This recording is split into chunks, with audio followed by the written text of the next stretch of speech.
பாப்பா, என்ன சாப்பிடுற நீ? இல்ல பாப்பா, வயிறு பசிக்கல. இருந்தாலும் எனக்கு இருங்க பாப்பா, மெனு பார்த்துட்டு சொல்றேன். ஷாம், எங்க இங்க? அண்ணா, எப்படின்னா இருக்கீங்க? அண்ணி நல்லா இருக்கிறாங்களா? அண்ணா, எப்படி இருக்கீங்க நீங்க? நல்லா இருக்கு தம்பி. நீங்க என்ன இந்த பக்கம்? அண்ணா, என் பொண்டாட்டியோட லஞ்சுக்கு வந்திருக்கண்ணா. பொண்டாட்டியை கூட்டிட்டு வந்திருக்கிறியா? நல்லா இருக்கியாமா? ஐ அம் ஃபைன். யோ, இந்த புள்ள பாரியா பெரிய இதாட்டம் ஃபைனுங்குது. அண்ணா, வந்த இடத்துல வாய வச்சுட்டு கொஞ்சம் கம்முன்னு இருங்கண்ணே. ஏன் தம்பி, எனக்கு ஒரு சந்தேகம். சந்தேகமா? என்னன்னா அது? அட ஒண்ணும் இல்ல தம்பி. அன்னைக்கு ஒரு திருடம் வந்து நம்ம கிட்ட காசு கட்டு மிரட்டிட்டு இருந்தான்ல, அப்ப காசு தர மாட்டேன்னு போனை கட் பண்ணிட்டு போச்சு. அந்த புள்ள தானே இது? அண்ணா, என்னடா பேசிட்டு இருக்கீங்க? கம்முன்னு வாங்க வாய வச்சுட்டு. அட இது பஞ்சு. ஹாய் மக்களே, இவங்க ரெண்டு பேர்த்த பத்தி தெரிஞ்சுக்கணும்னா நீங்க ஒரு வீடியோ பார்த்துட்டு வந்தாதான் தெரிஞ்சுக்க முடியும். அந்த வீடியோவை மேல பாக்ஸ்ல கொடுக்குறேன், அப்படி இல்லை நான் டிஸ்கிரிப்ஷன் பாக்ஸ்ல கொடுக்குறேன். செக் பண்ணி பாருங்க. இவன் மொண்டாட்டி லட்சணம் நல்லாவே தெரியும். அண்ணா, வேண்டாத வேலை பாக்குறீங்க, வாங்க பேசாம கிளம்பலாம். ஏ தம்பி, அட சொல்லு, கேட்டுக்கிட்டே இருக்கிறேன். போனை கட் பண்ண புள்ள தானே இது? ஆமாங்கண்ணே, போனை கட் பண்ணிட்டா. அப்புறம் வீட்டுல போய் கேட்டா டவர் இல்ல, அது இல்ல, இது இல்லன்னு சொல்லி சமாளிச்சா. பாப்பா, உண்மையிலே டவர் இல்லதான், அதனால தான் ஃபோன் கட் ஆச்சு. ஏண்டி பொய் பேசுற? உனக்கு நகை நட்டு பணம் இதுதான் முக்கியம். உங்க ஆத்தாக்காரி இருக்கா பாரு, அவ அதுக்கு மேல. பாப்பா, நீங்க ஓவரா பேசுறீங்க. ஏ, என்னடி பாப்பா கூப்பான்ட்டு? நீ பண்ண வேலைக்கு அன்னைக்கே உன்னை டைவர்ஸ் பண்ணிருக்கணும்டி. போனா போதுன்னு உன்னை வச்சுட்டு இருந்த பத்தியா? என்ன சொல்லணும்? ஐயோ மா, கொஞ்சம் கம்முன்னு இருமா. வந்த இடத்துல எதுக்கு நீங்க சண்டை போட்டுக்கிறீங்க?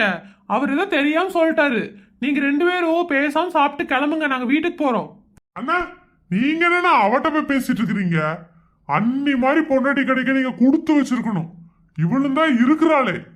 டேய், நீ ஏன்டா இப்படி பேசிட்டு இருக்கிற? அன்னி மாதிரியாடா ஒரு பொண்டாட்டி வேணும்னு நினைக்கிற? உன் பொண்டாட்டியாவது இவ்வளவு நேரம் உட்காந்து பேசிட்டு இருக்குது. அவனா இந்நேரம் எதிர்த்து பம்பர் ஆடி இருப்பா. நீங்க கம்முன்னு இருங்கண்ணா. சுச்சுவேஷன் தெரியாம காமெடி பண்ணிட்டு இருக்கீங்க. காமெடி பண்றனா? நிஜமா தாண்டா சொல்லிட்டு இருக்கிறேன். நல்லா நிம்மதியா சாப்பிட்டு வீட்டுக்கு கிளம்புற வழியை பாருங்க. தேவையில்லாம வந்த இடத்துல பேசிட்டு இருக்காதீங்க, நாங்க கிளம்புறோம். ஏய், என்ன ஓவரா பேசிட்டு இருக்கற? நீ வாட்டிக்கு நகையை கேப்ப, பணத்தை கேப்ப. உனக்கு எல்லாத்தையும் கொடுத்துட்டு நான் என்ன சும்மா உட்கார்ந்துட்டு இருக்கணுமா? ஏய், பாப்பா பாப்பான்னு சொல்ற உனக்கு வெக்கமா இல்ல? என்ன காதலிச்சு தானடி கல்யாணம் பண்ண. உனக்கு நகையும் நட்டு பெருசா போச்சா? ஆமா, எனக்கு பணம் தான் பெருசு. அப்புறம் உன்னை நம்பிட்டா உட்கார்ந்துட்டு இருக்க சொல்ற? நாளைக்கே நீ என்னை விட்டுட்டு போயிட்டீனா அந்த நகை நட்டு தான் என்ன காப்பாத்தும். அடி பாவி, அப்ப நான் எப்ப விட்டுட்டு போவேன்னு காத்துட்டு இருக்கியா நீ? ஏய், உன்னெல்லாம் நம்பி குடும்பம் நடத்திட்டு இருக்க நீ நினைச்சிட்டு இருக்கறியா? உன்னையெல்லாம் நம்பவே மாட்டேன்டா. அண்ணா, இந்த பொண்ணு என்ன இப்படி பேசிட்டு இருக்குது? நம்ம பொண்டாட்டிங்களே பரவாயில்ல போலண்ணே. யோ, ஆமாயா, நான் என்னவோ நினைச்சையா. இவங்க ரெண்டு பேரும் கடைசியில கோர்ட்ல தான் போய் நிப்பாங்க போலயே. அவங்க போய் கோர்ட்ல நின்னாங்கன்னா அதுக்கு காரணம் நீங்க தான். யோ, நான் என்னையா பண்ணேன்? உண்மை தானையா கேட்டேன். அதுக்கு இவங்க ரெண்டு பேரும் இப்படி அடிச்சுக்கிறாங்க. ஏடி, உனக்கு நான் எத்தனை வாங்கி கொடுத்திருப்பேன், எத்தனை எல்லாம் நான் உனக்கு செஞ்சிருப்பேன். ஆனா உனக்கு நகையும் நட்டும் பெருசா போச்சு. அன்னைக்கு அந்த திருட என்னை கொண்டு போட்டிருந்தானா என்னடி பண்ணிருப்ப நீ? வேற கல்யாணம் பண்ணிட்டு ஜாலியா இருந்திருப்ப. அப்புறம் உன்னையே நினைச்சிட்டு இருப்பாங்களா? நான் என்ன 80 கிட்ஸ் 90 கிட்ஸா? 2K kids. நான் இதுக்கு உன்ன நினைச்சிட்டு இருக்கணும். அடுத்த கல்யாணம் பண்ணிட்டே போயிட்டே இருப்பேன். ஐயோ அம்மா. இடியட், உனக்கு எவ்வளவு திமிரு இருந்தா என்னையே நீ இப்படி எல்லாம் பேசிட்டு இருப்ப? அது பப்ளிக் பிளேஸ்ல வச்சு. நீ வீட்டுக்கு வா, உன்னை என்ன பண்றேன்னு பாரு. நீயும் வேண்டாம், உன் தாலியும் வேண்டாம். நானே உன்னை டிவோர்ஸ் பண்ண போறேன். சீ, நான்சென்ஸ். வந்த செருப்பு பிஞ்சிரும். ச்சே, இன்னைக்கு இப்படி பேசிட்டு போறா? யோ, என்னையா உன் முன்னாடி இந்த பேசிட்டு போறா? அடிக்க வேற செஞ்சுட்டு போறா? ச்சே, என்னையே கை நீட்டி அடிச்சிட்டான்ல, அது வயசானவங்க ரெண்டு பேர் முன்னாடி. என்ன வயசாயிட்டோமா? அவள உண்டன்னு பாத்துடுறேன்.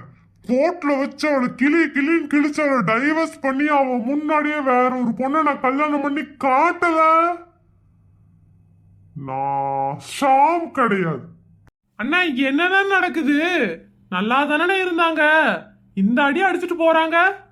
யோ, அவன் பொண்டாட்டி போற போக பார்த்தா அவன் நேரா கோர்ட்ல போய் தான் நிப்பா போலையா? நம்ம பொண்டாட்டிங்க எவ்வளவு பரவாயில்லையே, நம்மள அடிக்கிறதோட நிறுத்திக்கிறாளுங்க. இந்த கோர்ட்டு பக்கமெல்லாம் போறது இல்ல. அண்ணா நல்லபடியா சாப்பிட்டுட்டு இருந்தாங்க, வந்த இடத்துல வாயை வச்சுட்டு கம்மன் இல்லாம இப்ப பாருங்க 2 பேரும் டைவர்ஸ் வாங்குற நிலைமைக்கு போயிட்டாங்க. நான் ஏதாவது பொய் சொன்னா? நடந்தது தானே சொன்னேன். அது தெரியாம இவங்க 2 பேரும் அடிச்சுக்கிட்டு போறாங்க. இதுக்கு நான் என்ன பண்றது? ரொம்ப நல்ல காரியம் பண்றீங்க, ஆனா இந்த காரியத்தை எனக்கு தான் பண்ண மாட்டேங்கிறீங்க. என்ற ஒண்டாட்டி முன்னாடி இப்படி ஏதாவது சொல்லி நான் டைவர்ஸ் பண்ண வச்சுட்டீங்கன்னா கோடி புண்ணியம், அதை செய்ய மாட்டேங்கிறீங்களே. உன்ற ஒண்டாட்டி என்ற ஒண்டாட்டியோ ரொம்ப விவரம். நம்மளை விட்டுட்டு போனாலுங்க நான் எங்கேயும் பொழைக்க மாட்டாளுங்க. அதனால நம்மளை அடிச்சுக்கிட்டே நம்மளோட தான் இருப்பாளுங்க. அது என்னமோ ரொம்ப கரெக்டு தானே. அந்த வகையில ஷாமு ரொம்ப கொடுத்து வச்சவன். யோ, வந்த வேலை சிறப்பா முடிச்சிச்சு. வா போலாம் வீட்டுக்கு. இந்த ஆள்கிட்ட ரொம்ப ஜாக்கிரதையா தான் இருக்கணும். நம்மளையும் பொண்டாட்டிக்கிட்ட அடி வாங்க விட்டவன் தானே இவன். நம்ம சந்தோஷமா இல்லைன்னா ஊருக்குள்ள எவனும் சந்தோஷமா இருக்க கூடாது.